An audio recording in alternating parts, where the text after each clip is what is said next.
Improv Nerd. How was making the transition from the main stage here and all the years you had done at Second City to the really competitive world of SNL?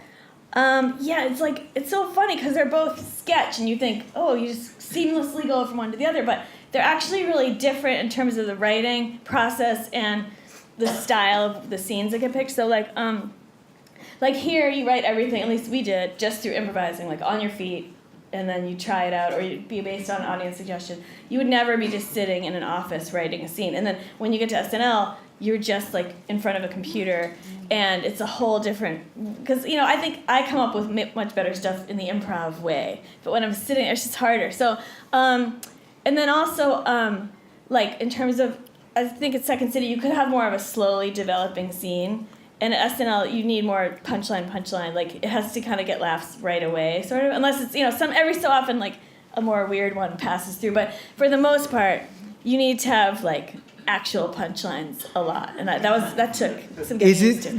Do you ever feel comfortable there? Did you ever feel like, okay, you're laughing? That's a good question. Did I ever feel comfortable at SNL? Yeah. I'm sure there were moments. It is, it's so weird because it is really competitive, but not in a gross way of like, oh, Sally stole my pages and now I don't have a scene to turn it. I don't mean like that. Like people were supportive, and they like around the table, like people would laugh at your scene and they'd be like, oh, that was great, So there was a feeling of friendship there for sure.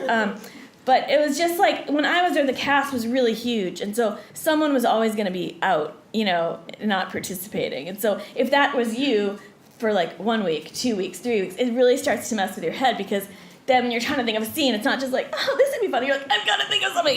Then that doesn't really work for comedy. So, and I wouldn't imagine. I'm just guessing. I don't know Lorne Michaels, but I wouldn't imagine that you get a lot of positive feedback. He gave me my big break, So like, I'm forever grateful to him. I didn't have like so much interaction with him, but he would give you positive feedback. But it was kind of like he wasn't there, like walking around while everyone's writing, like Tim Gunn does on Project Runway. That's coming on nicely,